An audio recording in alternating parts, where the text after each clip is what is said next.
I'm a basketball fan since I have 10 years old, so I love the sport, I love the NBA, so it's like a dream come true to be here and watch all these players. It's amazing.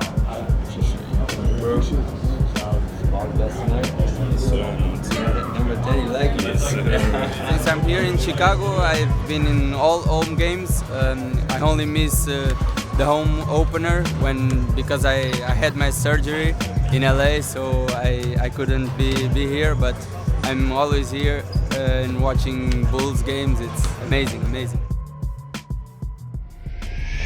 What you'll see from the group is a committed group. A group that when you watch play will both entertain you, but you'll be proud for how they're working for each other and working for the city of Chicago. I consider the Chicago Fire sleeping giants.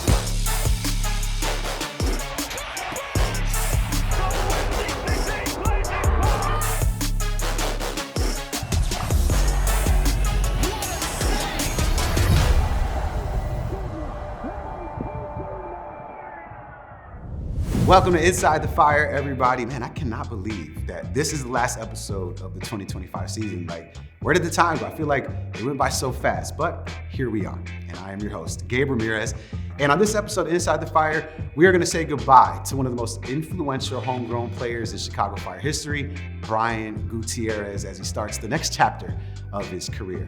Then after that, I'm going to sit down with the newest addition to the squad, Anton Catros, and talk about what he's bringing to this team. Then we'll look ahead to next season and check out the 2026 schedule release video. And yeah, it's got some hilarious cameos in it. You're gonna wanna check it out. All right, so since our last episode, in case you missed it, the Fire made the playoffs for the first time since 2017. They beat Orlando City SC in the wild card round, and then they ran into the number 1 seed, the Philadelphia Union, a tough squad. But the Fire caused some bad luck, man. All-star Philip Zinkernager went down, goalkeeper Chris Brady went down, and let's be honest, during a playoff run, that's tough to recover from. So what did head coach and director of football Greg Berhalter think of his team's performance and this season overall? Well, let's take a listen.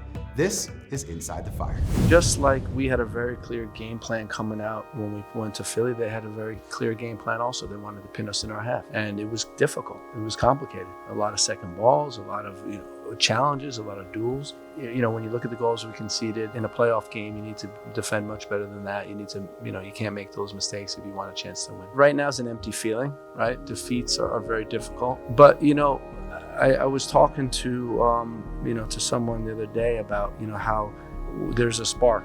The city's getting engaged in what we're doing, and it's really important. Everything we're doing is try to build a winner for this city, for the city of Chicago. And to see the fans tonight, to see the stadium filled up like it was, to hear the buzz around the city is spectacular. And we want to do better, and we want to continue to build teams that consistently make the playoffs, that compete for championships. I know personally it's a terrible feeling right now, and I'll need some time to really reflect on the good, the bad, and we go from there.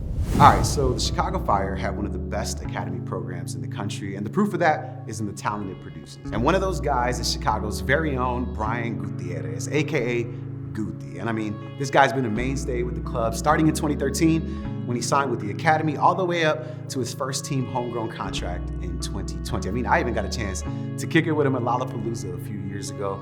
He's certainly a class act. Recently, he was transferred to Liga MX side Club Deportivo Guadalajara, or Chivas, as most of us know it.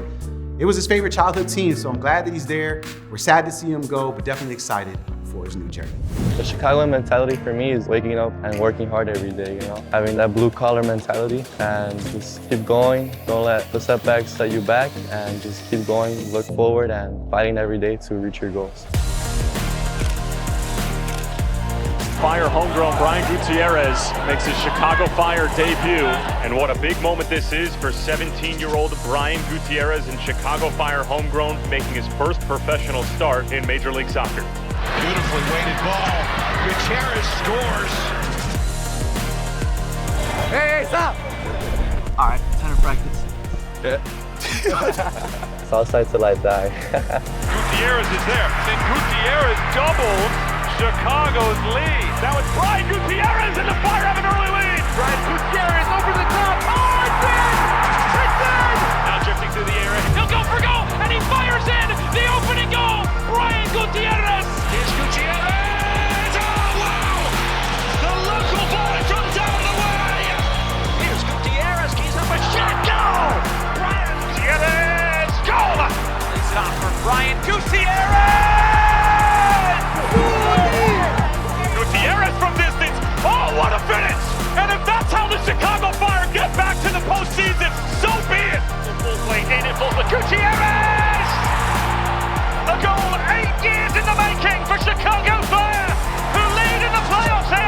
it was like reliving it when I was a fan, you know? Sharing those moments with the fans, me being a fan, it was just something surreal that I always dreamed of, you know? And it's honestly, it's a blessing. Guti, we love you, make us proud, and just remember, you'll always be a Chicago Fire, all right? So what does the future hold for this squad? Well, Coach Berhalter, he's already been busy with some new moves, right? And he called his latest signing a player that's gonna bring a winning mentality and a competitive edge to this team. And his stats are impressive. He's played in over 350 matches in different competitions across Europe, and he's coming from AIK, which is a top team in Sweden's first division. Fire fans, I am excited to let you know the man himself, Anton Catros. Check it out. All right, we are here at the Endeavor Health Performance Center with the Chicago Fire's newest midfielder, and we're excited for Fire fans to get to know him a little bit more, find out what brought him here to Chicago and what he is going to bring to this squad. Anton Catros, welcome to Chicago, brother. Thank you very much. Thank you very much. Yeah, man. So a lot of newness for you, right? I mean, you're coming over to the States, being in Chicago. What has that been like, right? Experiencing everything to be brand new for you. It's been a lot, but it's been amazing so far. City looks amazing, been around the city, like it a lot. This place, all the people here working here, the staff. Met some players as well, so it's so far so good. It's just a little bit chilly, but it's around, I'm used to it, but this wind is something else. Yeah. You're right. The weather is no big deal for you, right? Yeah. You've played in places like Russia, Yeah. obviously Sweden. How do you feel like that's prepared you? Because I feel like a lot of people, when they hear Chicago Fire especially, they're like, oh, it's cold over there. But that didn't deter you at all. No, not for sure. It's we're used to the cold. But we're gonna play in the summer. We're gonna fly away, so it's not a big deal, you know. It's a little bit cold, but you gotta just put an extra layer on, and then we're good to go. No big deal. No. Do you feel like that helped shape you, to make you a tougher player, to be able to play in weather like that?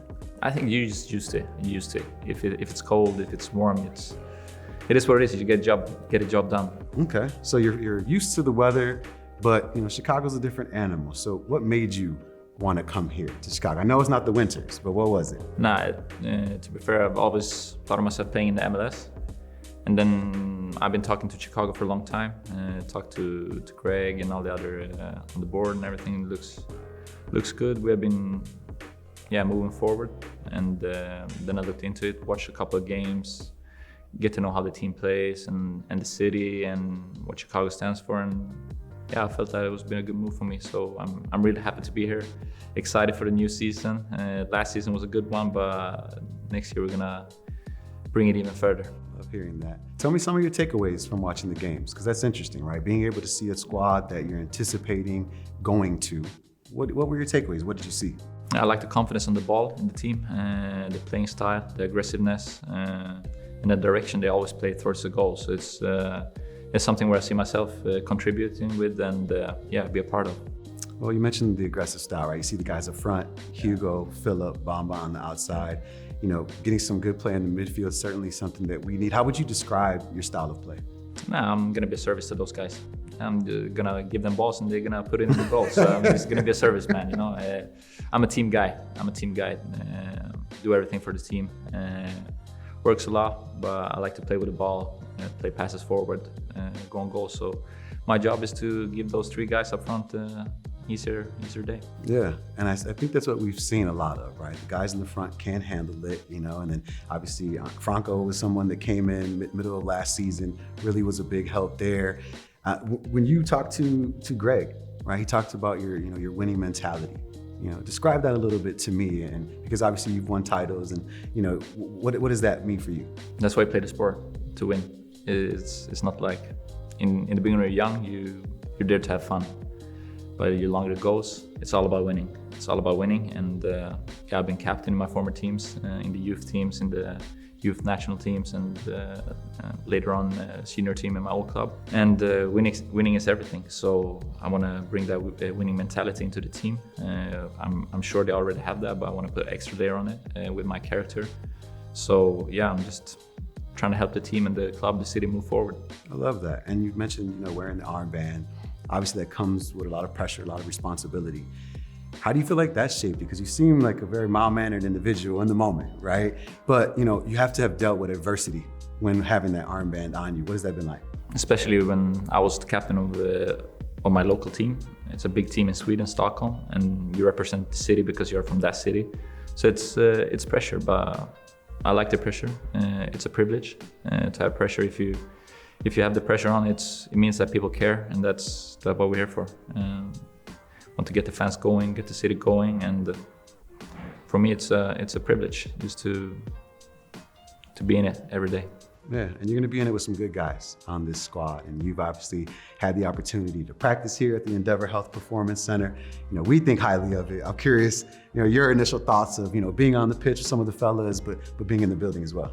The building is amazing, to be honest. It's amazing. It's a different level. This complex competes with the top in Europe. I would say top Premier League teams, what I've seen. So it's amazing building. We're privileged to have this. So yeah, it's gonna be amazing to be here working, get better every day in this building. And then I met some other guys. We've been training here in the dome, so it's been nice. Some young kids coming up, exciting. Saw that Shook signed a deal. He's been doing well in the dome as well. Shout out Jason. Yeah. So it's been fun getting to know some of the guys, and What is that? Talk to me. Obviously, for us that are not familiar with something like that. I mean, you got a brand new team, new players. Is it more like studying them to see what they do, or is it more important to integrate yourself into the team? Which one is first? I think you have to come into a team, and then you have to show yourself your personality and how you play, and you have to contribute with something. So you go in there, try to get to know each other, and they to know you as well. So I think in the end, you have to gain their trust, both as a person and as a football player, and then you start building. So you come in, you gotta be yourself. I come in, be myself, and then eventually we're gonna grow together. I love hearing that. Well, I know you spent a lot of time here in the training facility, but what does Anton do outside of this when you're not busy with just soccer? What's life like? I'm a chill guy. I like to try out new coffee places, spend time with the family, and just chill. I'm a pretty, laid back outside football. I'm one person outside the field and a different person on the field. So yeah, it's nothing, man. I just chill at the house. All right. Well, the winches will be good for you here in Chicago because that makes you settle down. That's for sure. All right, Anton. Obviously, you've played in front of some amazing fans, right? I've seen the highlights. Stadiums have been insane, but the Fire fans are equally as passionate. What message would you have to the fans at home that are ready to see you play? I'm gonna look into the camera and give them a message. It's this one. I saw your support last year. It was amazing. Took the team to the playoffs, but this year we're gonna bring more fire into the stadium. So come to the games, and we're gonna make it a hell of a year.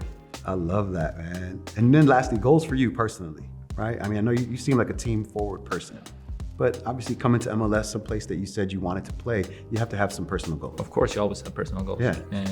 In the end, we're all your own person, so you gotta have your own goals. But I always keep my goals hidden, just for myself. And then in the end, we'll see if it goes there. But of course, you have your own goals. But for me, it's mostly about the team getting a win. And if the team's winning, team's performing, then my goals is gonna come in. I love that. Well, whether you're contributing via a pass or putting them in the back of the net, we expect to see a lot of goals for the Chicago Fire. Anton, I appreciate you hanging out with us. Looking forward to see you in that Chicago Fire jersey, and I know you guys are too. All right, coming up, the Fire's 2026 schedule release remake of the iconic Mike McGee's Day Off video from 2014, an all-access look into the production behind our schedule release, and a final send-off for the 2025 season. More Inside the Fire coming up next. Welcome back to Inside the Fire. I am Gabe Ramirez, and the 2026 MLS season is just 2 months away. The Fire kicking things off February 21st, but guess who? I know I'm hyped for next season, and so is admin. They went above and beyond to make this schedule release video. It's called Mike McGee Skips Schedule Release. But what is it about? Well, not only do you get to see the movie magic and the schedule for next year, but we also take you behind the scenes to see how the vision came to life.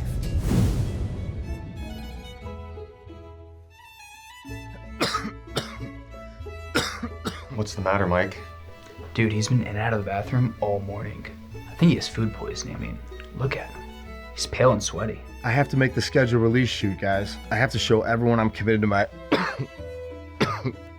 part. That's disgusting. You're not going to the schedule release like this, Mike. Yeah, let's let him rest. Last thing we want to do is get everybody sick. Mike, just stay home.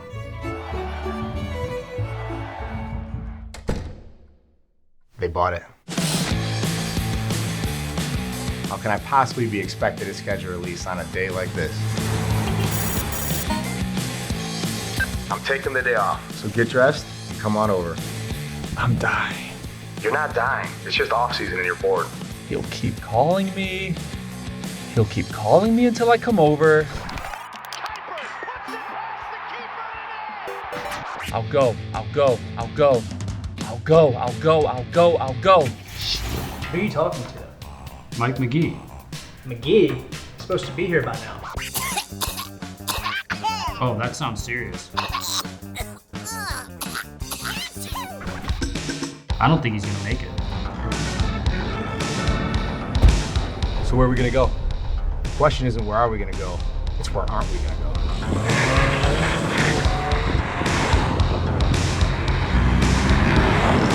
All right, everyone. Thank you for attending this year's schedule release shoot. We'll start by taking a little roll call. Andrew? Here. 6'7".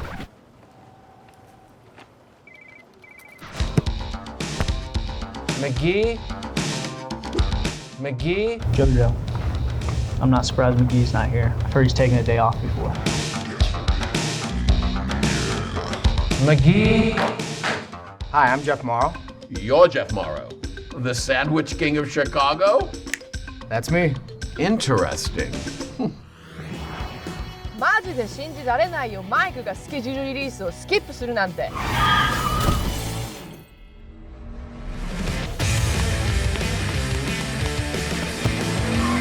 I have to catch him.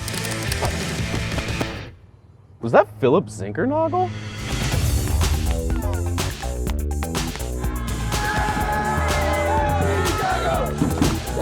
Fire fans, you're the best. I can't wait to see the 2026 home opener. I love you, but I gotta go.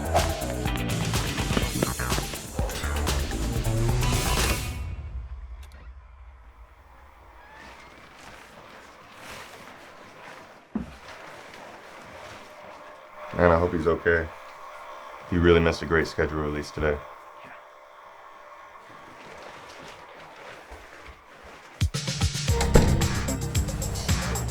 The 2026 season comes at you fast. If you don't stop and catch a game once in a while, you just might miss it.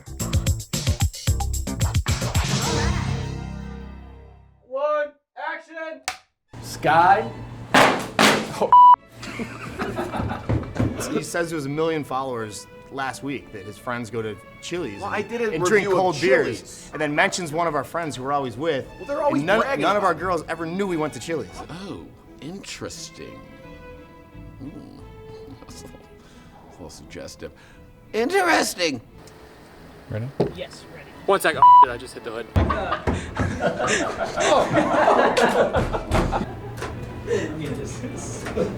Great. How can I possibly be expected to schedule a release on a day like this? Yeah.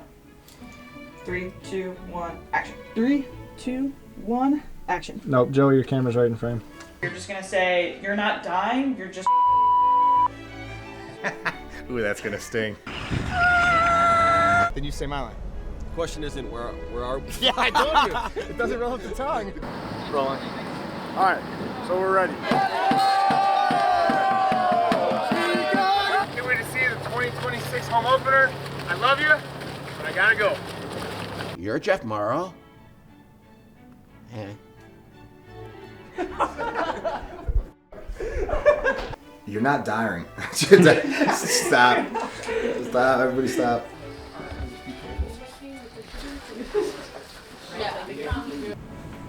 Interesting. You're just gonna open it, and then you're gonna give a line of, Yes, that was perfect. Feel free to. I don't need confidence. Don't worry. Mike, will you lean forward for a second? Yeah. Yeah, it's his shadow. You can just lean up. I need to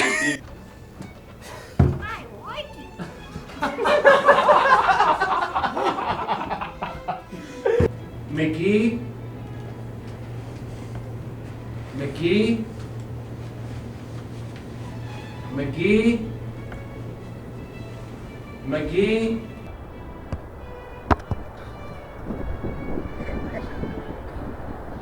I didn't drop the phone that time, but.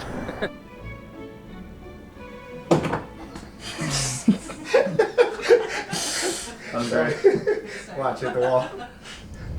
We're at the fire pitch shooting McGee's Day Off. Version 2. Volume 2. Yeah. Here we go. We just finished the first 2 lines of the shoot. From here, we're heading out to recess. After this, we're gonna film a few scenes there. Then we're going to the 78, home of the new Chicago Fire Stadium. The car is the iconic Ferris Bueller's Day Off red convertible situation. There's a few different shots we're doing with it, but the main focus of the car, we're gonna put Max in the back of a truck with a Ronin. Omar, Mike, Drew, they're all gonna be driving up on us, and Max is gonna be in the back with a Ronin kind of steady shot, and the car's gonna follow us, and we're gonna get some of those speedy Mike McGee Day Off style shots that are so iconic to this production. So where are we gonna go? The question isn't where are we gonna go, it's where aren't we gonna go?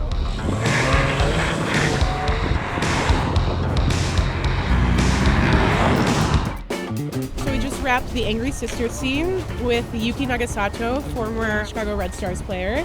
And now we're getting ready for the big parade scene, iconic scene in Ferris Bueller / Mike McGee's Day Off. We got amazing supporters here, fans, faculty.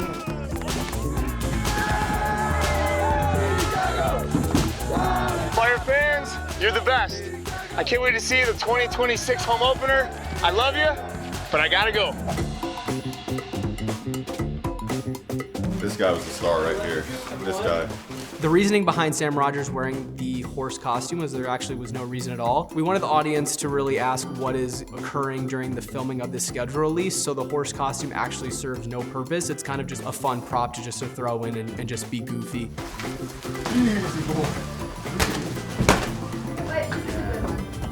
JoJo's trying to be friends with me now. The classroom scene is definitely an iconic moment that we wanted to recreate, but we wanted to add our own creative spin to it and have a lot of Chicago mascots and different people in that room that people would enjoy seeing. Also, what really made that scene so special was Greg Berhalter being involved in that scene, Jonathan Dean, Andrew Gutman. Being able to have so many people in that scene and really fill that room just made it a lot of fun to film and also to include in the video. McGee.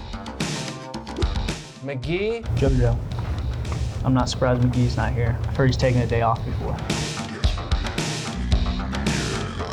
McGee. Overall, we were thrilled with this production. It was a complete team effort. There were so many people involved to bring this project to life, and we hope you enjoy this production as much as we enjoyed creating it. Man, I do not know about you guys, but I cannot wait for our home opener against Montreal on February 28th. All right, guys, thank you so much for watching Inside the Fire this season. I mean, this is just the start though, right? I mean, we made the playoffs for the first time in 8 years, and I think we're all really excited to see where this thing goes. All right, so before we wrap though, I wanna take a moment so that way we can see what made this season a special one. The Fire not only made the playoffs for the first time since 2017, but they also secured their first playoff victory since 2009. Philip Zinkernagel became the first Fire player in Fire history to reach 10 goals and 10 assists in a single season. We tied the 1999 club record of 8 away wins in September, then secured the 9th win later in the season. The Fire set their single season goal record, 68 of them, with Hugo Kuipers leading the way with 17 regular season goals. Christopher Cupps became the youngest player to start a match in Chicago Fire Club history at just 16 years and 342 days old. The Fire set a new attendance record of 62,358 fans when Inter Miami came to Soldier Field on April 13th. The Fire opened their brand new state-of-the-art Endeavor Health Performance Center and won the 2025 Mark Abbott MLS Club Business Award for Stadium Business Initiative of the Year. What an incredible season. I mean, I am so excited, not just for the future of this team, but for the future of soccer in Chicago. I know you can feel it too. And I can't wait to continue this journey with you next season, so make sure you guys hang out with us, all right? Corillo, that is a wrap for this episode of Inside the Fire. I am Gabe Ramirez, y como siempre, like always, fire up and vamos fire.